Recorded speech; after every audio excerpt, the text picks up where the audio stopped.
We are looking to empower, to make certain that all Americans, all people in communities know that they've got the power. They've got the power to make changes in their communities.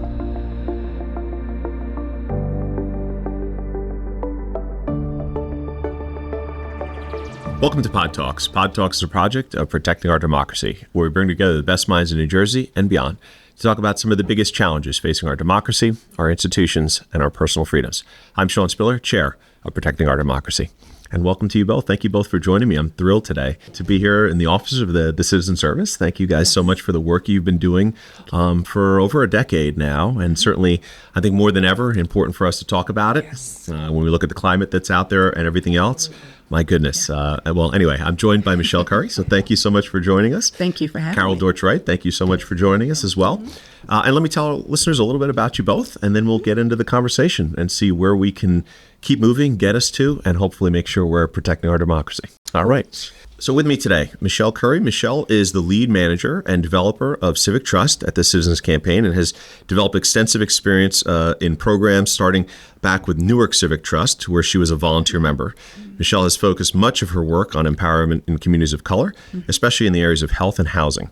She holds a bachelor's from Rutgers University, a master's in public administration from Ashford College, and is completing her PhD in nonprofit management and leadership. And again, thank you and welcome. Thank you.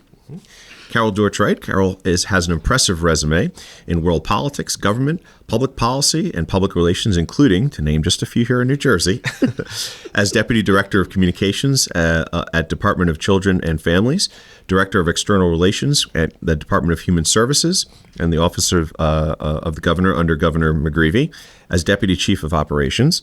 Carole received a Bachelor of Science degree from Jersey City University and a Master's degree in Communication and Leadership from Seton Hall University. And Carole has been at Citizen Campaign since 2020. And thank you for joining us as well. It is my pleasure to be here. Thank you.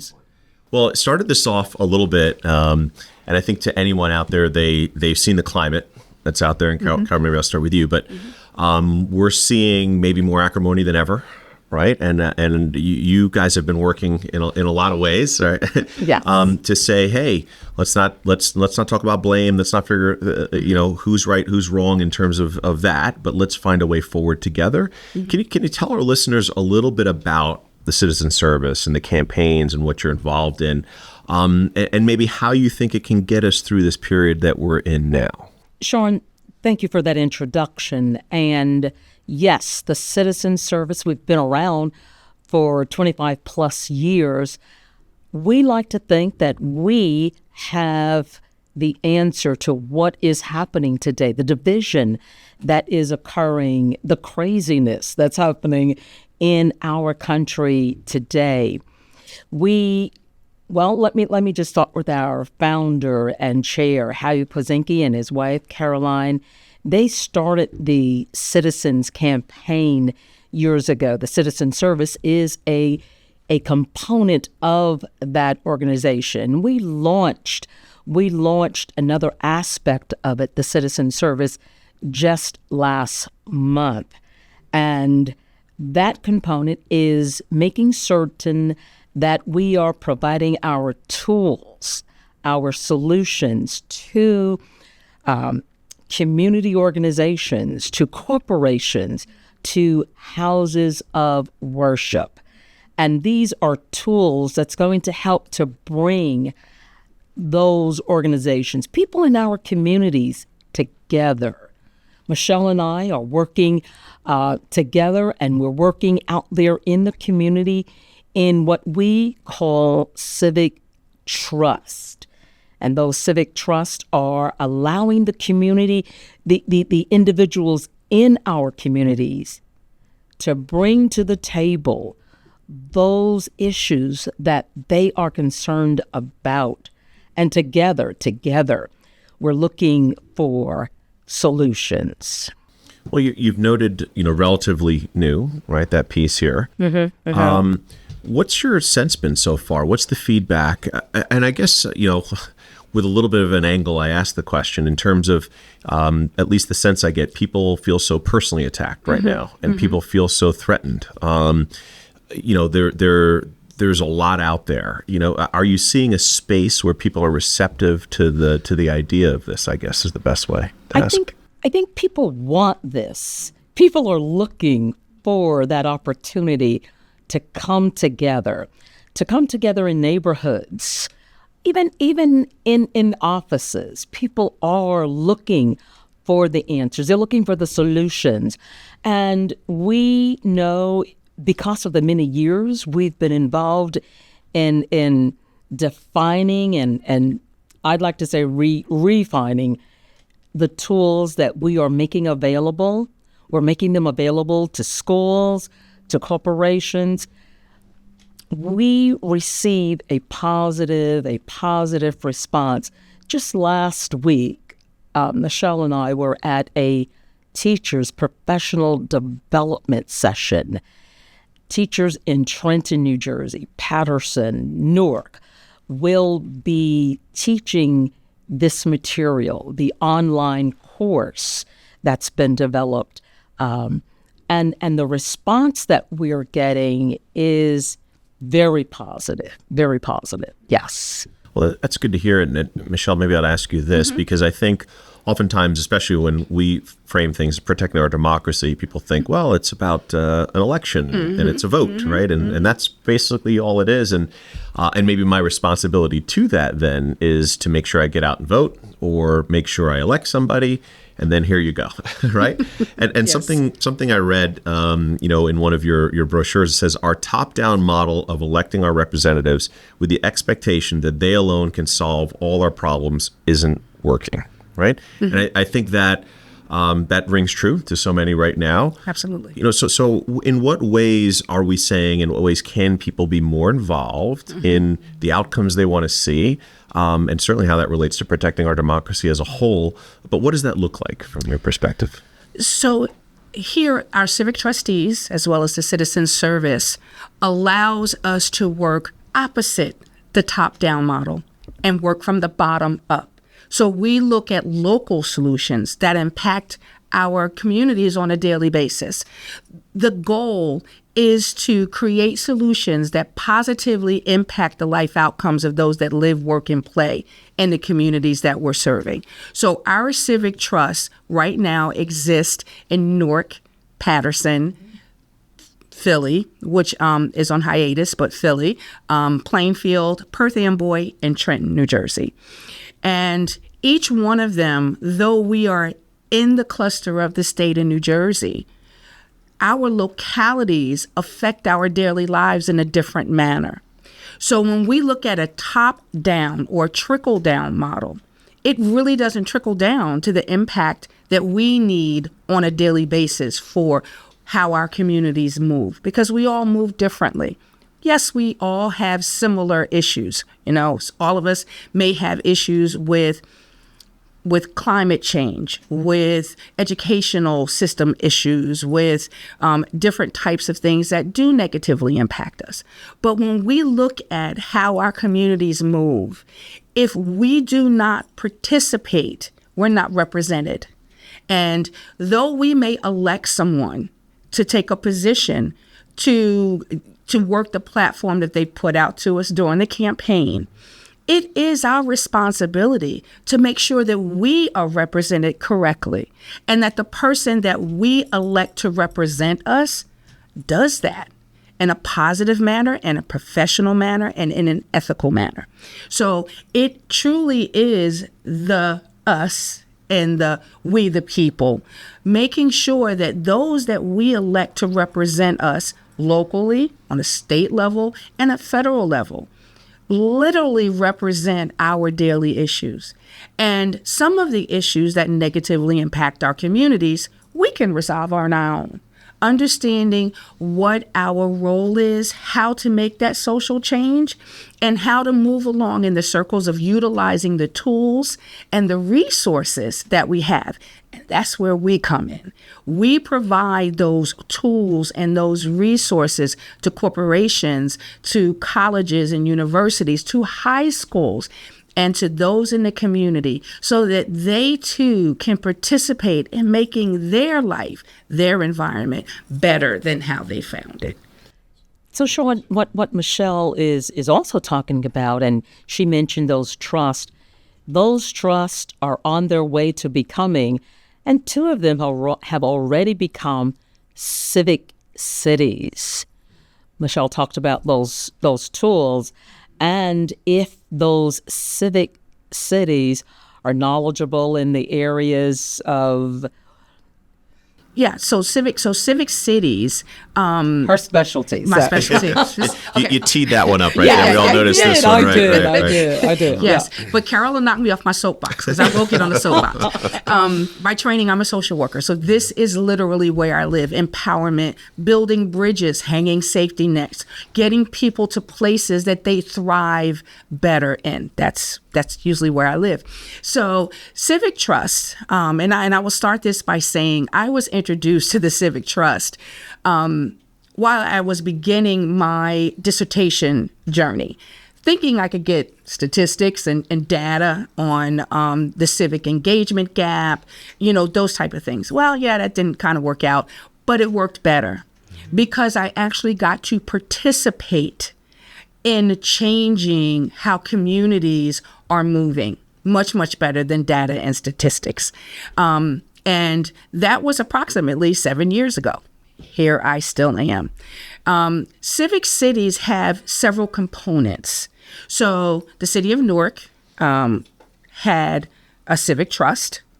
They have civics in the high school. So every high school student in the city of Newark, all 17 high schools, will be utilizing our online course as well as resources and tools that are available on our website.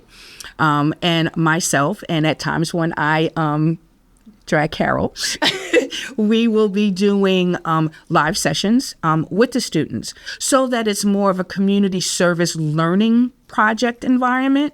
And so that's in place. We have the support of the city administration.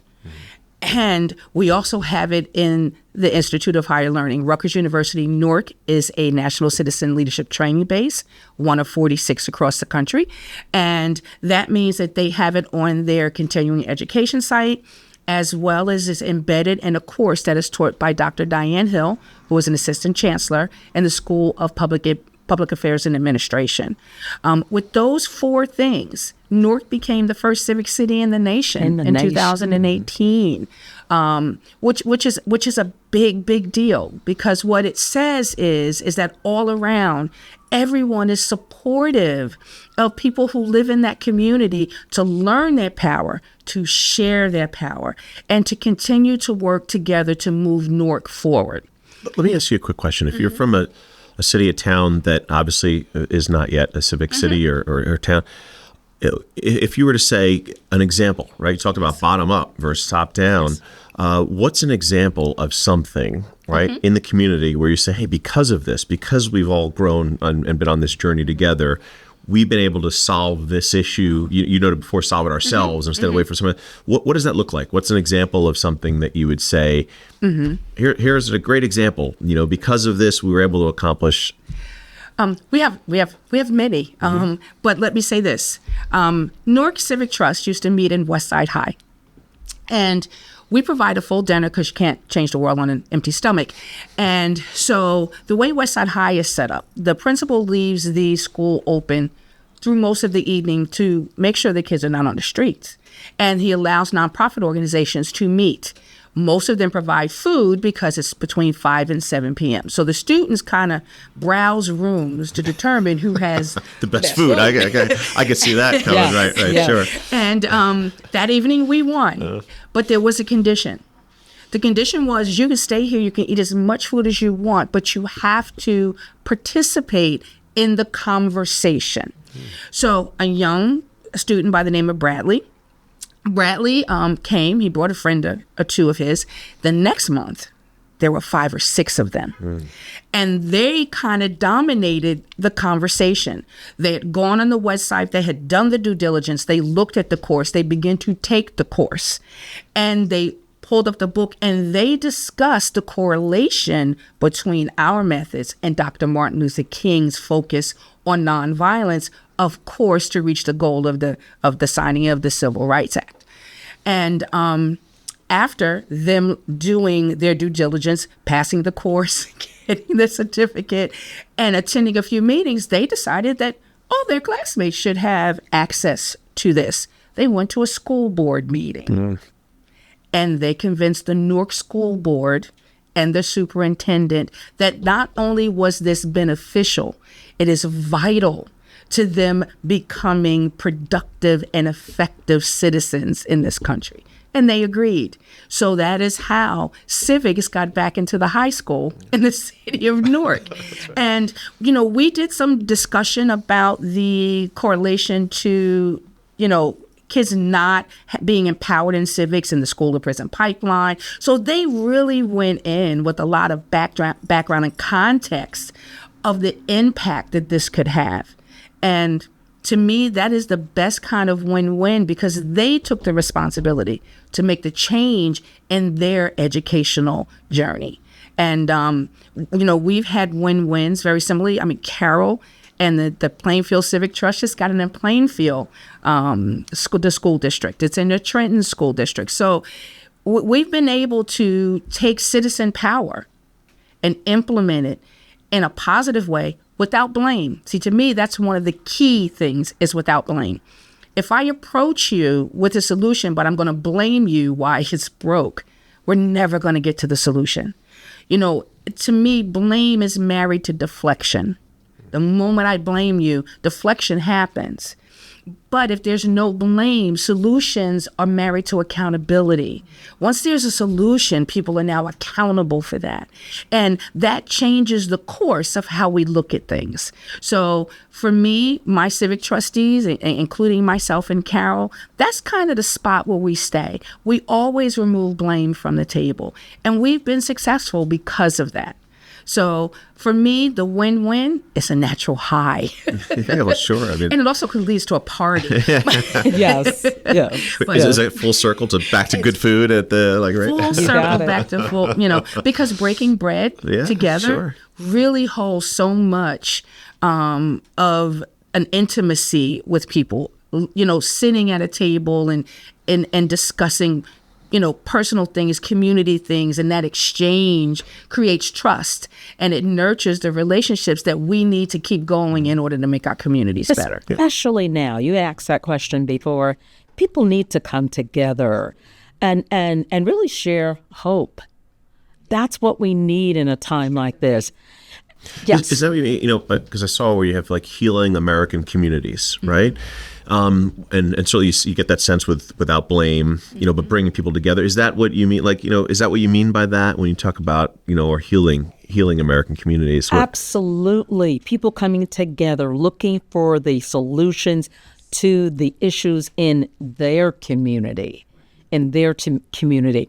So in Plainfield, when we had the partnership of the city's Board of Education and the Civic Trust, we were able to help students to get involved. And we certainly, it's happening right now, as a matter of fact.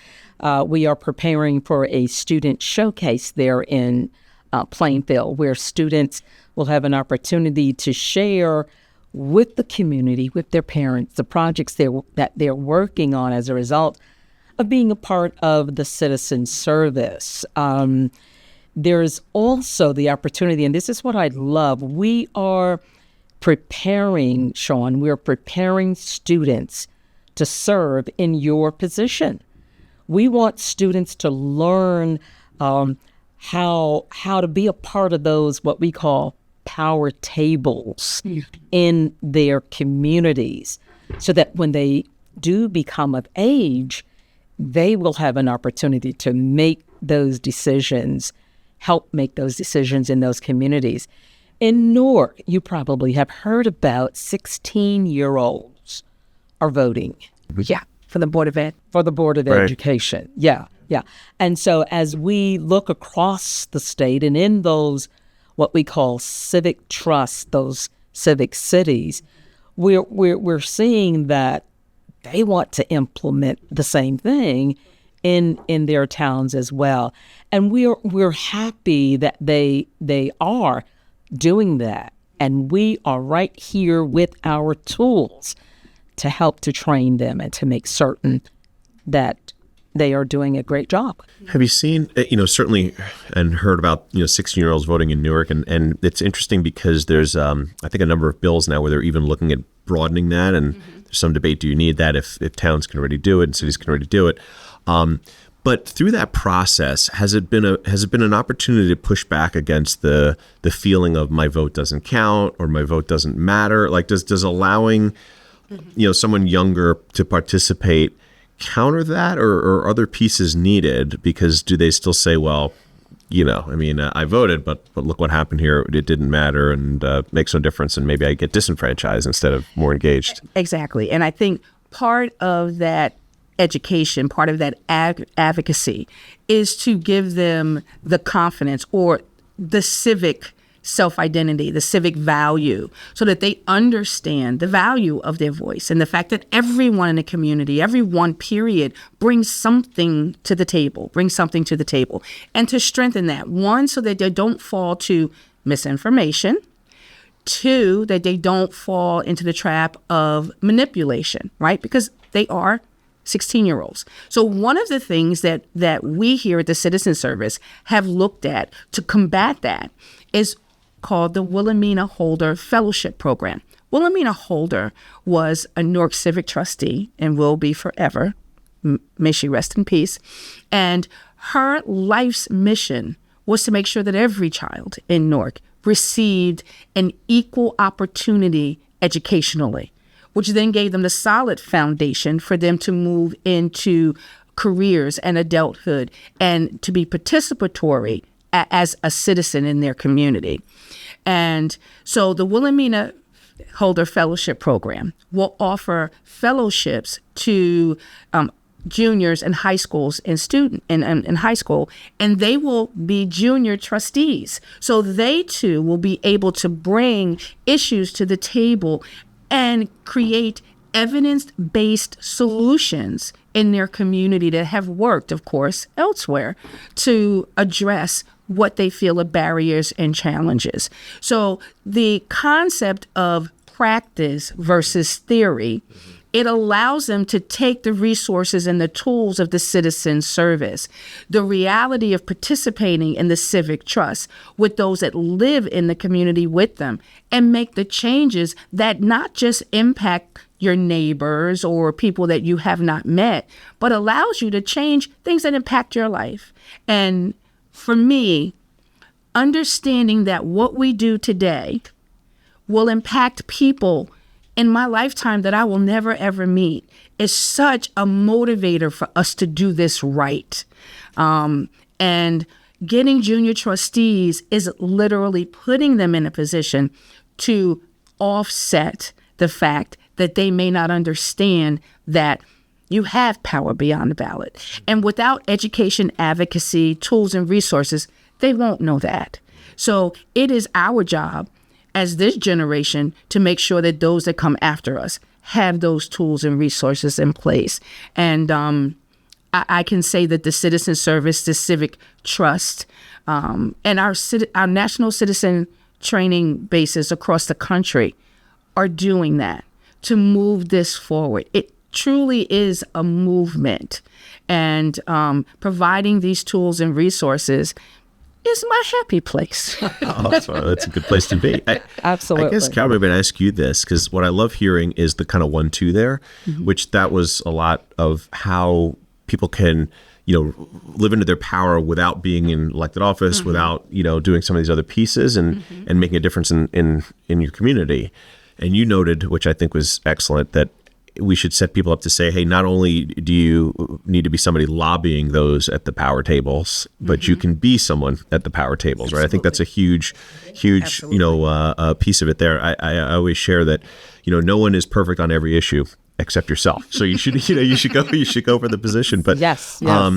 But I guess what's the bridge that brings those two things together, right? I have so much power within my community, sitting in these spaces doing this work, and you're showing that, and you're bringing people on board, and you're bringing people on board at a younger and younger age to experience that. It's important to sit in the seats. It's important to be the one that's there helping to make those decisions. If you're doing that work, but you're not sitting in that seat yet and someone else is there, where's the connection point to how you effectively, push someone who is sitting there to bring forward, your views, or make sure they're, focus on your issues? Where does that fit into the work, I guess? Where does that live?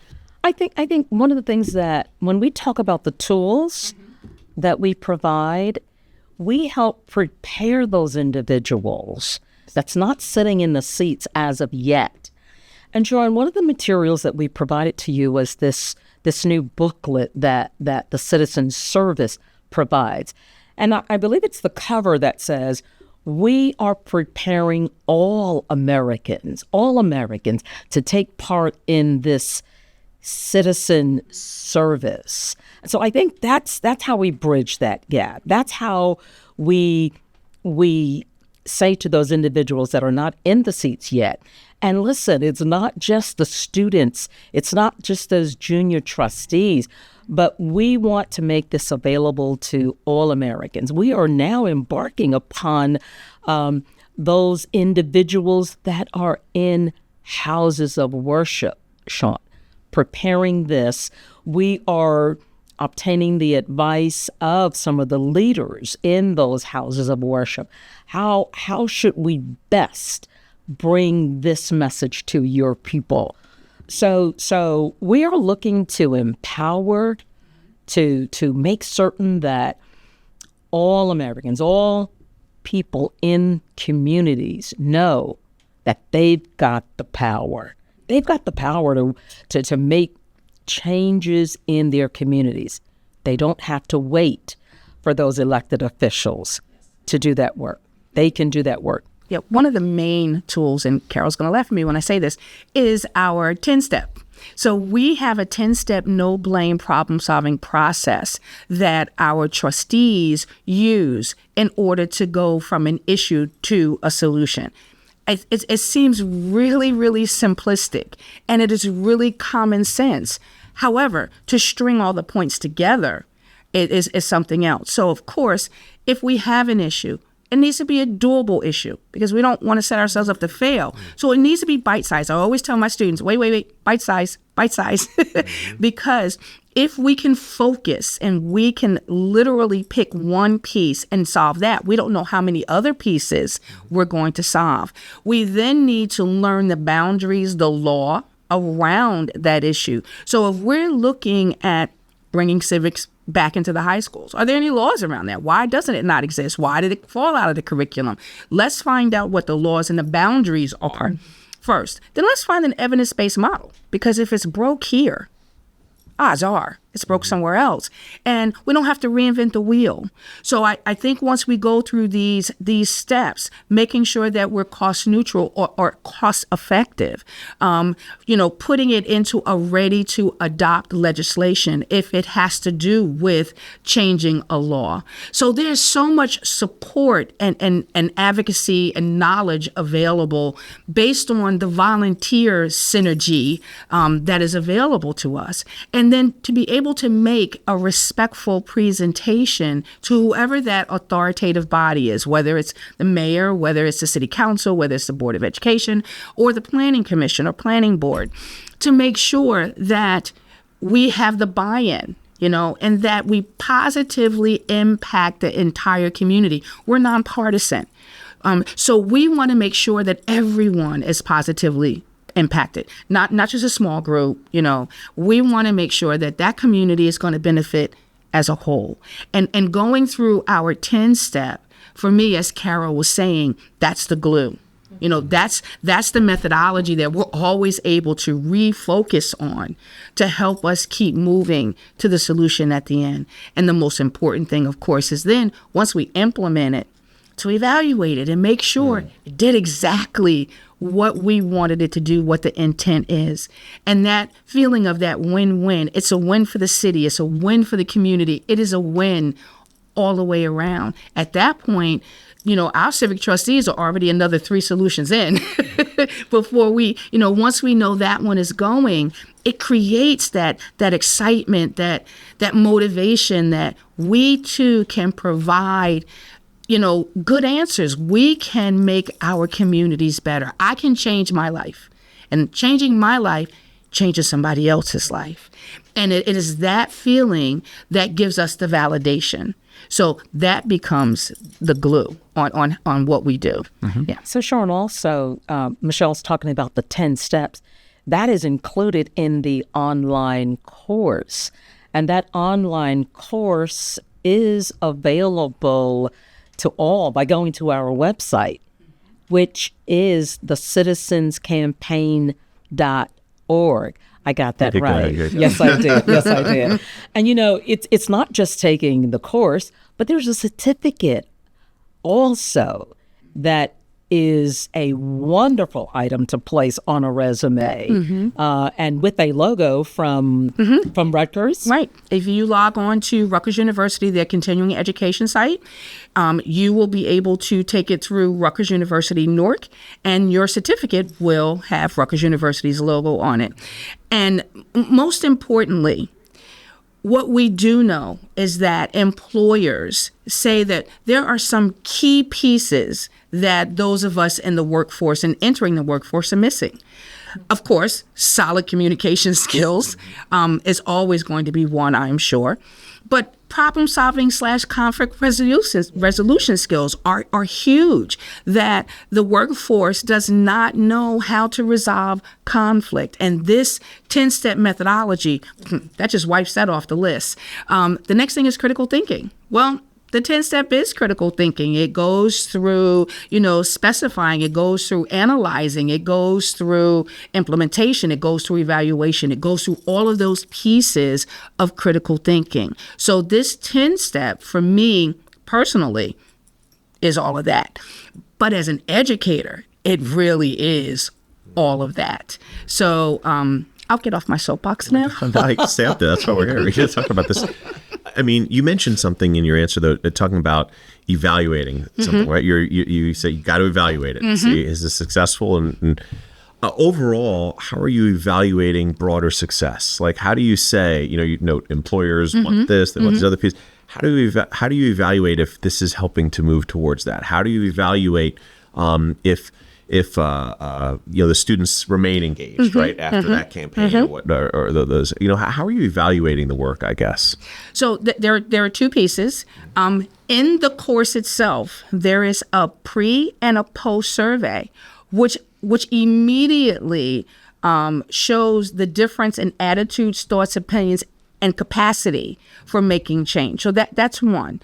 The second is that as a civic trustee, because our roots are in that community, we are able to keep in touch with those that have done. For instance, in Trenton, the Civic Trust reorged the auxiliary police. Okay. And of course, because that's huge, this Office of Emergency Management, it's law enforcement, it's all these other pieces. When those came in, because we knew it was something we had done, we kept it on our radar. And we'd constantly check. And when we saw the graduation of the first auxiliary police officer, it was amazing, because we knew we had then reached the point where we had done exactly what we wanted to do. So now we're going to go back, because that was two and a half years ago.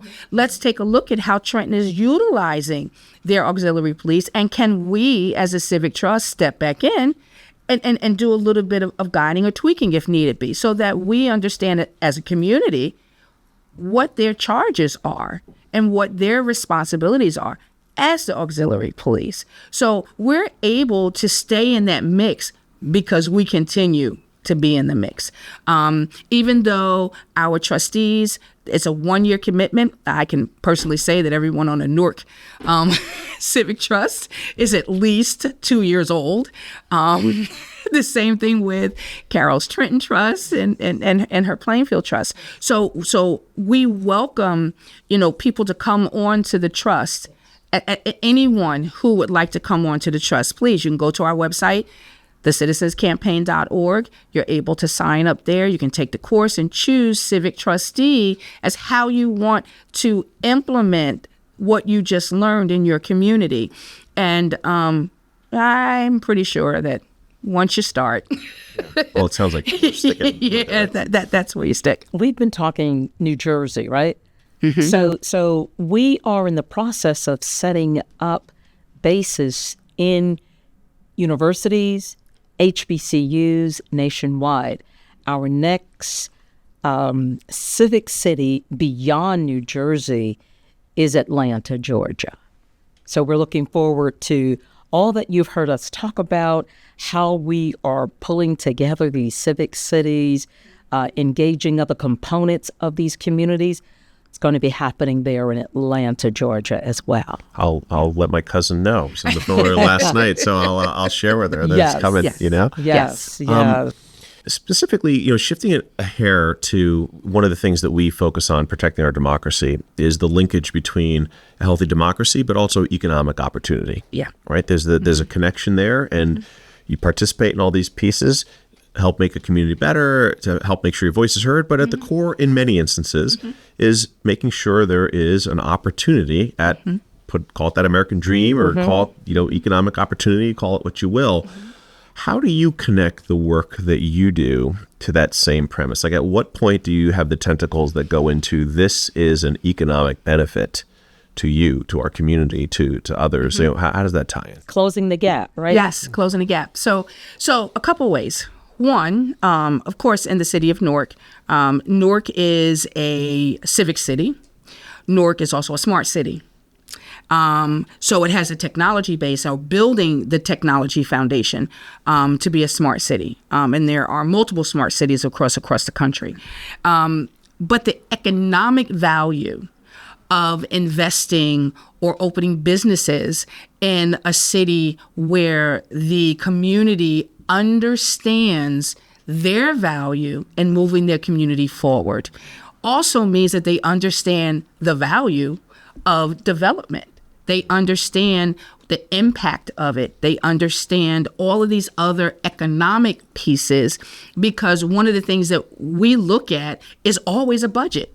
No matter what we do, we are looking at it to be cost neutral, cost effective. So we're always pulling down budgets. We're pulling down the city budget. We're pulling down the Department of Education budget. We're pulling down the state budget, because what we're looking at is literally, where is the money going? And if money is going somewhere where we could shift it and it has a better impact, then maybe we want to let someone know that these are what our thoughts are, and this is what that thought pattern is. So understanding the economics of the city, of a municipality, is the foundation of creating the change that we need to change. So there is definitely a marriage there. And I've said it from the beginning. Cities that are smart cities and that are in economic development, the civic city is the icing on the cake for them, because then the citizens understand the value of the city and they want to move it forward, and they've done their due diligence. Yeah. Well, I'd say we often talk in these conversations, about what you see as some of the challenges out there, and what gives you hope, and why you're optimistic in this. I think we start a little bit with the general atmosphere that's out there, maybe as something that might be a little bit of a concern. But you've shared so many successes, and really, obviously the desire for people to be involved, stay involved, right? That's a good sign of things there. But if I would say to you, what if you had to pick a thing, right, that you've been working, like what is it that you're most excited about that you think has been such a great success, and why you're so optimistic? And maybe I'd ask each of you. Let me tell. Let me talk first. You go ahead. So, Sharon, that we really need to involve our young people in this democracy work, democracy understanding and building and healing. And so one of the things that I'm very excited about, and all of us, I think, in this small group of individuals in our office, small, but we get a lot of great work done. The young folk we have a few young folk that are working with us. In this particular booklet, I think you've read about Samantha Castro, a young lady who convened a protest in 2020 at George Floyd incident protest that was happening all over the country. There was about 1,000 people in Perth Amboy that joined in. It's a success story because of what happened afterwards. She was introduced to the citizen service, learned about our no blame problem solving course initiatives, and learned how to sit down with the police department, with the mayor. She had a whole list of things that she was pressing upon public safety to get accomplished. After learning about this process, after learning the power of no blame problem solving, she initiated in that city an organization that involves students. It involves community individuals. It involves the police. And they all come together once a month, taking a look at what is happening in public safety. And they are also evaluating it. And other cities are taking a look at what has happened. And we're excited about that. She's also receiving consulting from some of the universities. And so we're looking to do more of that. We're looking to engage more young people, helping them to understand the power that they do have. Now they can sit at what I called before those power tables. So we were quite excited about that. Well, I'll say as an educator, teacher myself, anytime you're talking about the young people and their engagement and their involvement, it always is a source of optimism because that's who's coming up here, right? Isn't That's it? who's doing this after us. So it's great to see them involved. That's who's going to take care of us when we get older. For me, it actually is the education and advocacy piece. So us bringing in the youth, right? Teaching our children, teaching our kids this is fantastic for me. But the opportunity for us to address all of the social determinants of health that create the inequities that we're looking at today. Inequities in the access to clean food, to health care, to quality housing, quality education, economics. All of those pieces are issues that negatively impact our community, and working to minimize, or one day we can hope and say, eliminate these inequities is really what we're doing on a daily basis. And one of the projects that I'm working on now is the Health Care Equity Solution Committee. And that, of course, will not just address healthcare inequities, but look for solutions on how we, of course, minimize or eliminate those. But it's also going to take in consideration access to clean food, transportation, quality housing, education, all of these other pieces that impact our health on a daily basis, not just the health of a community, but the health of the people in the community. And that's what really excites me, especially since my background is healthcare and social work. This is like an amusement park for me.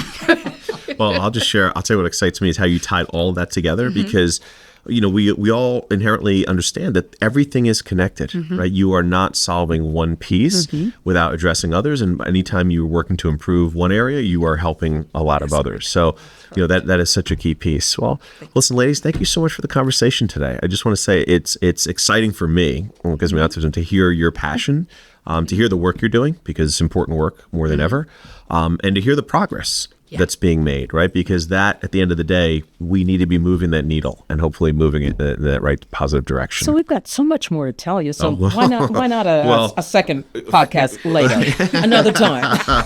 Listen, that sounds great. There's always more to talk about and more to do. And if we keep inspiring people to kind of steal little nuggets here and there, that's what this is all about. That's what this is all about. Absolutely. Well, thank you both for joining. Really appreciate that. Thank you. My both. pleasure. My pleasure. Thank you for your time. Thanks so much. Appreciate it.